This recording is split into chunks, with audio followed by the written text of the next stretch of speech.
Hi, my name is Tim Lee. Hi, my name is Cody Divers. I'm Brian Kang. And I'm Mitch Rose. Our topic is social inequality and possible solutions to fix modern issues of society. Gender is a phenomenon that shapes our reality and organizes our lives even if we don't realize it. Resources in society aren't evenly distributed. The inequality in society impacts all races, genders, cultures, and societies. When resources such as education, healthcare, and job opportunities come into play, there is an unbalance between many groups of people. Women and men are unequal in every conceivable way in endless circumstances, both immediate and enduring, by both objective criteria and subjective experience. Female carries certain disadvantages, different in pay, gender pay gap compared to men, and poorly represented in high status. In society today, men are seen as taking advantage of their higher status by obtaining jobs with such higher pay, more educational opportunities, and more life-aiding resources. Men are able to obtain the highest status by putting less hours of effort compared to women. Outside the gender inequality, social inequality has a bigger impact worldwide. There is a greater chance of the middle class to go into poverty and become less wealthy due to less opportunity compared to the high wealthy class.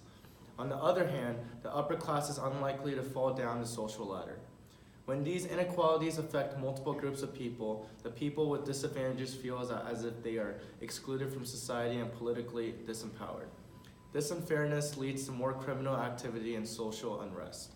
From birth, boys and girls are expected by society to play certain roles and behave in certain ways based on tradition, religion, and other beliefs. These behaviors have learned and shaped the gender norms in society. It creates a disadvantage toward women who are given less opportunities and lose their potential empowerment in the future. For example, boys are called on more in class and expected to be better at math and worse at reading. Girls are frequently bullied outside of class discussions and are effectively silenced. Boys and girls may share one classroom, but they share essentially different educations. At work, since 1970s, almost 37 million more women have entered the workforce. Today, there are about the same amount of women and men in the workforce. However, even with these spikes of women entering the workforce, women routinely face inappropriate jokes and sexual harassment in relation to men. Women give sexual favors under the threat of punishment. Women have consistently been paid less than their male peers, earning around 81 cents in relation to every dollar of a man's wage. There is a so-called glass ceiling that means that even when women are accepted into a more prestigious workforce, it is harder for them to gain promotions and become on the same level as their male peers. In the modern day, however, we are seeing improvements in higher position jobs. For example, the CEOs of General Motors and Pepsi are women, along with the COO of Facebook. These high position leadership jobs wouldn't be realistic centuries or even decades in the past. With this controversy at hand, there are many solutions and actions that can take place in order to advance the world past inequality. One solution that has been discussed is policies that need to be implemented to increase women's access to services and resources.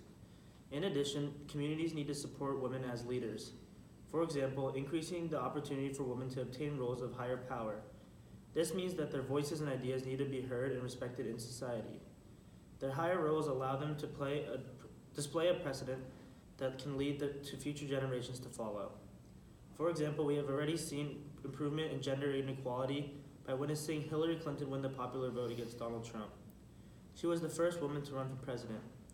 Taking a gender transformative approach by society can influence social norms and bridge the gap between men and women.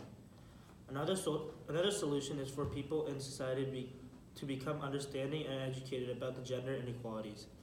For example, men with higher power have a tendency of not caring and respecting people that are lower than them.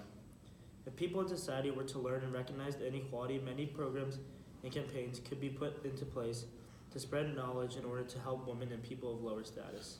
Women are starting to slowly gain more power and other advantages as society is starting to respect and take them more seriously. It is not about taking care of the house and kids anymore. Women are starting to become leaders and role models in society that people look to for answers. Society is still not fully accepting of women's new roles, which is holding everyone back from taking the steps necessary for gender equality. A good example is the fact that the United States still hasn't had a female president. On the contrary, however, there have been countless CEOs and company leaders, along with political leaders in society in the recent years. In conclusion, our society as a whole has came a long way in respecting and empowering women. However, we need to implement solutions in order to create a more fair and equal world.